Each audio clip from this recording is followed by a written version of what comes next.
What's this? Another special episode? Well, yeah. This time I'm going to be offering some advice for how to successfully walk through blizzard like conditions.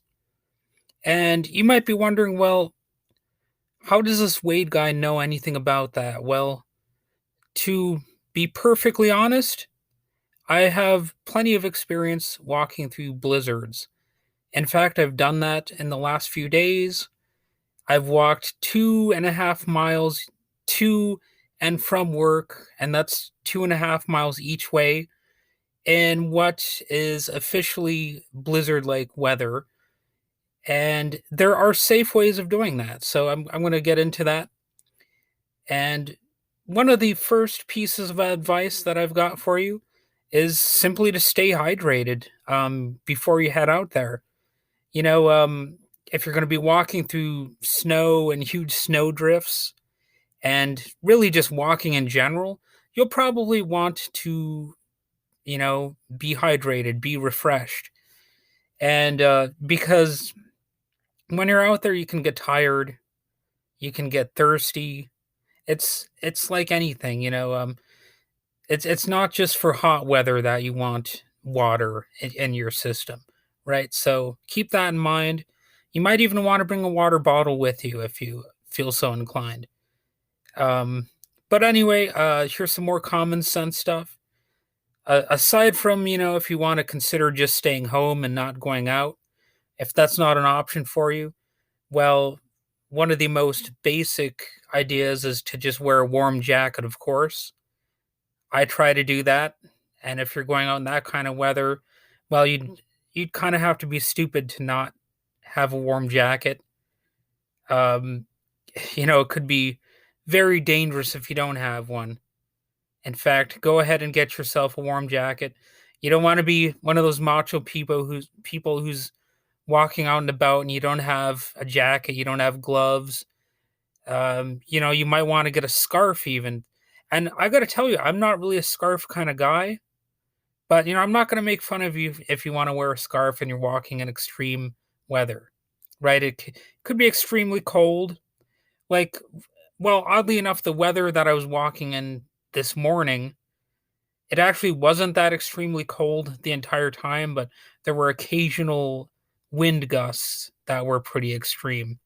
So you never know; it might take you by surprise. And the whole thing about frostbite is that it can sneak up on you. It's one of those things. So yeah, you do want to have warm jacket. I advise you to wear two sweaters at least. Obviously, have a decent pair of gloves and wear a hat. I've seen way too many people walking out in winter weather without a hat on. I don't really understand that. Hell, I sometimes wear hats in the summer and I'm not really even a hat person. It's just I've experienced the rapid changes in weather so much that I will often have a hat with me, like a winter hat, even if it's like a spring or fall type of day. You never know, the weather could rapidly get cold on you. So definitely wear two hats if you can, because not only does it give you some extra warmth, but because the extra hat will probably help you to keep the other hat on. And that works surprisingly well because I've actually been out walking on some days where I was worried that maybe this hat would get blown off by the wind. And that was before I tried wearing two hats. But ever since I've done the two hat thing, it's been far less of a worry that I'd end up losing a hat in some extreme wind gust. So, another recent discovery, even more recent than the two hat thing, is that you should wear, or at least consider bringing along with you, a cloth face mask. And you can probably get those even more easily now because of the whole pandemic thing. But the neat thing about a face mask is that you can also use it in cold weather to help keep your face warm, and it can protect your neck. And I actually recommend one of these more than any type of ski mask that would leave your mouth and lips exposed. And you can even wear more than one cloth face mask if you feel it's necessary to do so. And also, I would recommend getting some eye protection. You can find specialized winter eyewear that could help you out. But even failing that, I would say that you might want to consider sunglasses or just regular eyeglasses. Those could help you if you're out walking in blizzard-like conditions. And let's see, what else could I tell you? Oh yeah, another solid piece of advice. If there are high winds, which there would be in a blizzard most likely, a good idea is to try to walk in a residential area if possible, because the houses and any type of trees will actually provide sort of a buffer between you and those extreme winds. And I have a fresh reminder of this today because on my way home from work, I was taking some residential ways home. And sure enough, it was quite a noticeable difference between when I was, um, walking without the cover of the houses and the trees around me.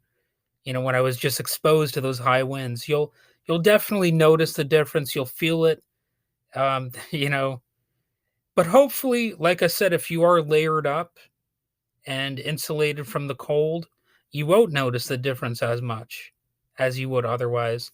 But the whole point of going through the houses is to protect yourself from the winds, but also, I suppose, if there is an emergency situation, like if you do get frostbite or something, obviously you can potentially get some help from one of the people there.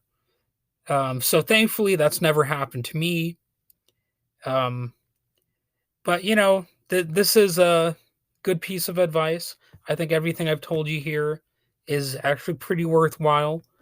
And just so you know what kind of person I have been in the past, like to indicate that I have experience doing this, I used to actually walk to the video rental place to return movies on days where it was like a blizzard outside. So I've thrown caution to the wind on a few occasions, but you don't want to do that most of the time.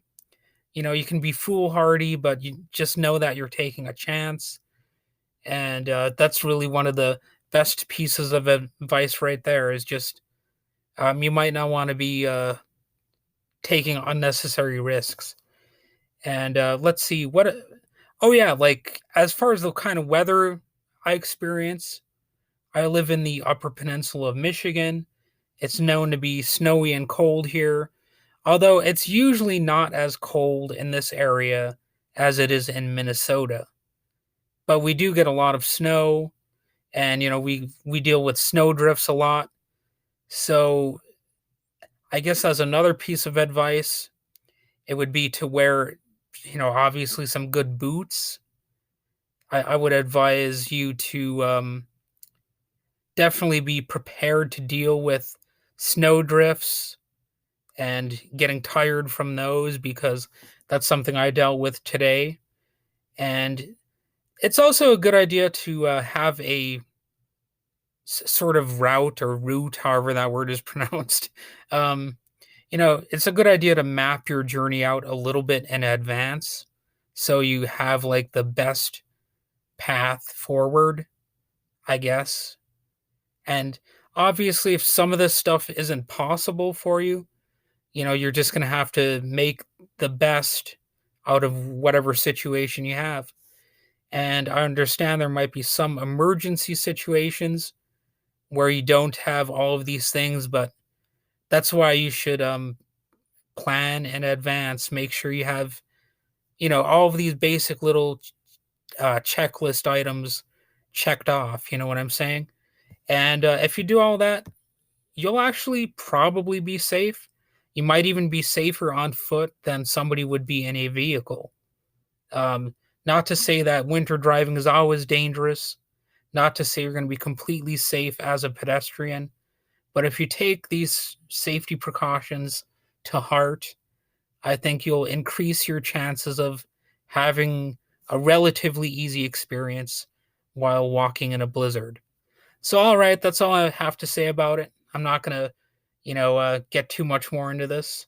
And once it's Christmas Eve, I'm just going to say, Merry Christmas and all that stuff. So, all right, have a good one.